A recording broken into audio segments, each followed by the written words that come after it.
chapter 3, verse 1 to 12. It says here, the purposes in God's timing.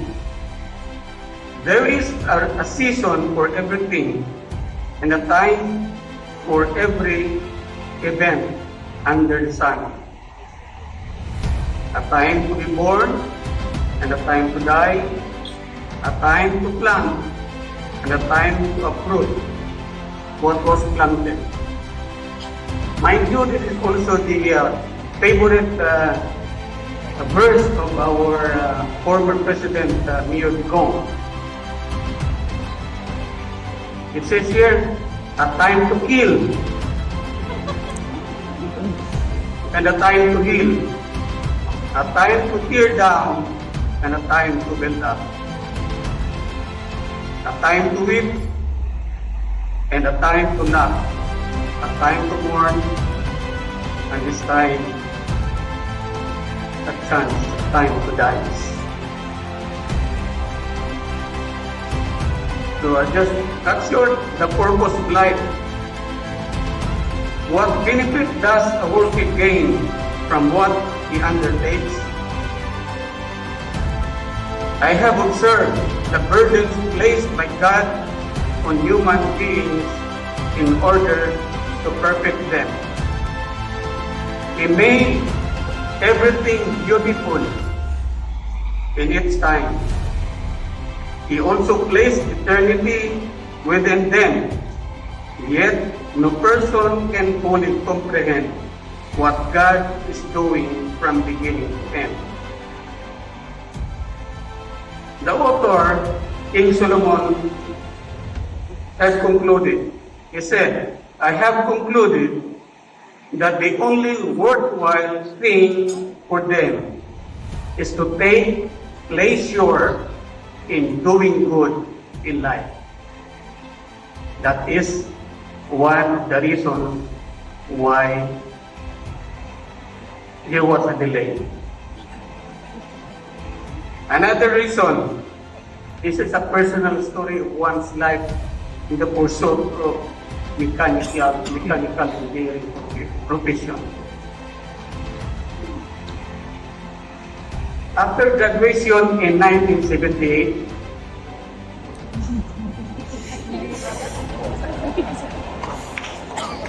of course,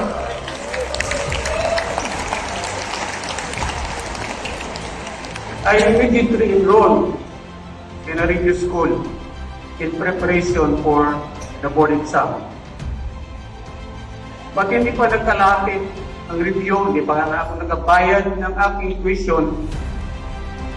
There's some problems that cropped up. So, hindi ko na sasabihin sa inyo kung ano yung reason, but there was problem during those years, 70s, 80s. So, I did not pursue that review to take the board exam. In short, I landed a job as a sales engineer and later employed in one of the mining company 14 years. So the problem is, when I was already at the plant engineering department as a mechanical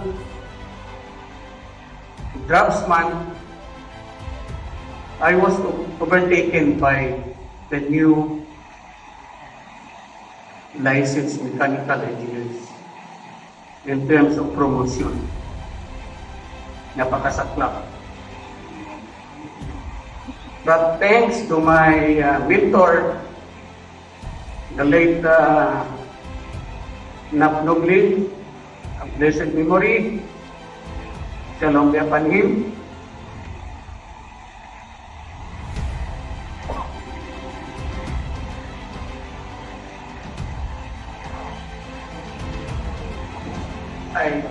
He told me, Robert, you have to take the board exam.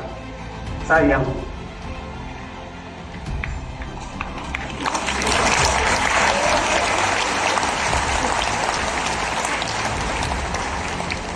Thank you, Sir Lawrence. Ikaw nagtatanong kasi ito eh. Natatanong na.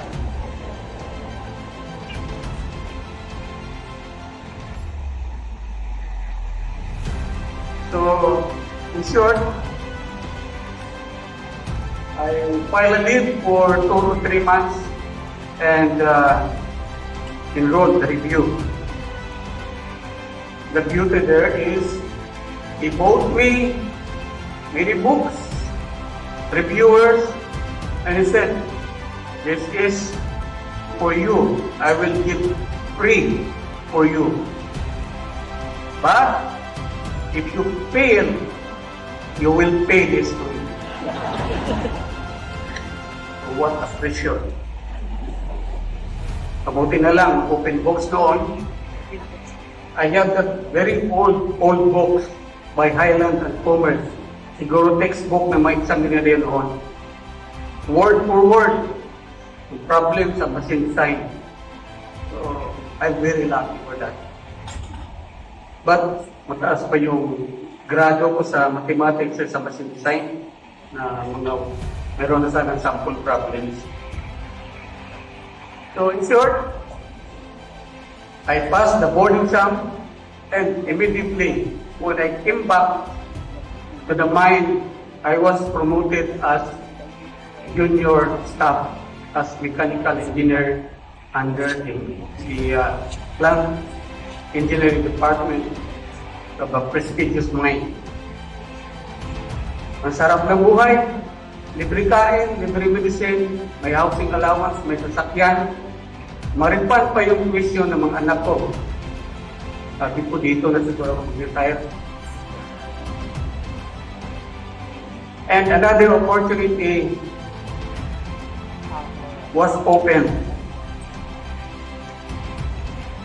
With the 3 professional mechanical engineers had their early retirement, the position for the department head as plant design engineer was offered to me. In short, I was there in the position, but only on acting position. The reason why the requirement for that position is a professional mechanical engineer. So I was there until the mine closed. Acting, overacting. So when I came back to Davao, I lost memory of taking the board exam for oral exam for professional mechanical engineer. Sabi ko, hindi ko pa yan, wala na ko sa plan.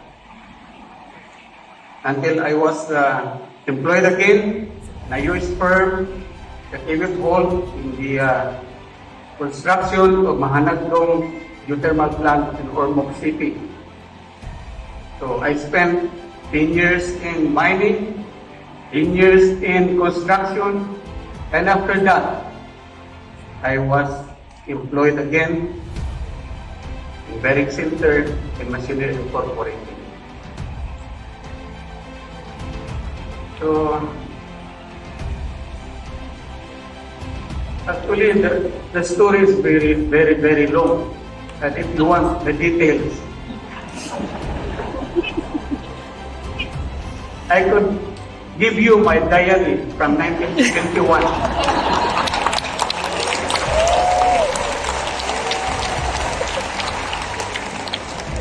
A diary from 1971 to 1979. That's daily writing. In fact, the release of the board exam of Honorable Conte was still recorded there. What 76 sila. So, ako 78. So, ganun lang.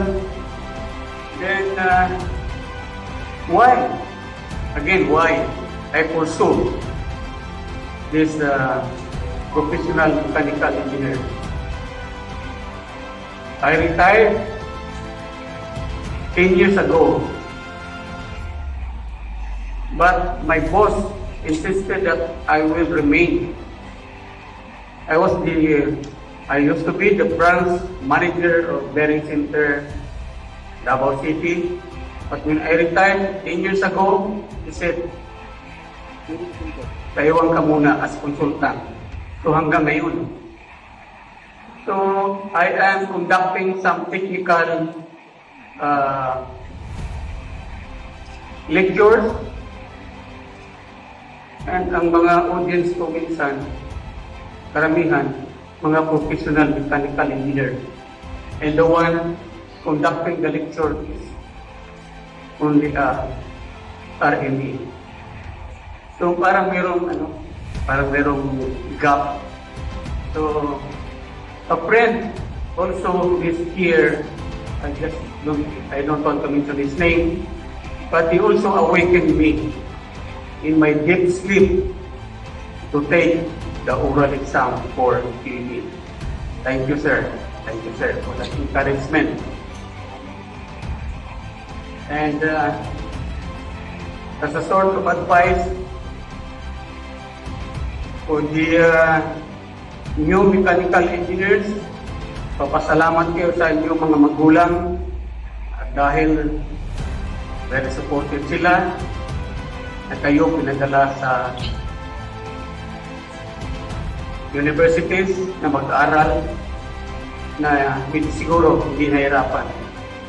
But for me, I left home when I was 12 years old. Just to pursue my studies. I was a houseboy at the time.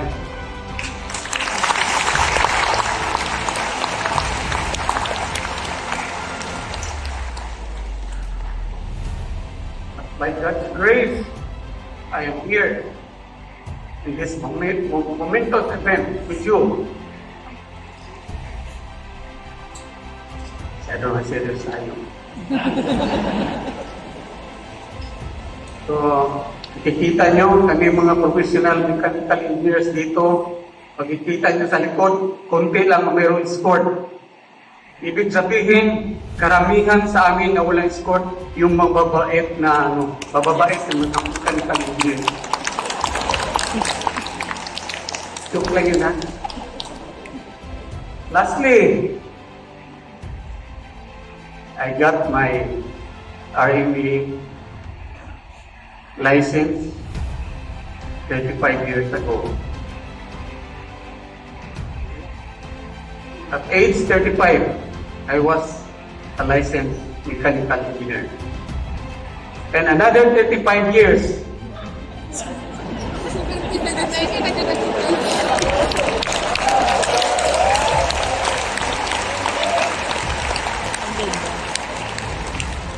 I am now a professional mechanical engineer.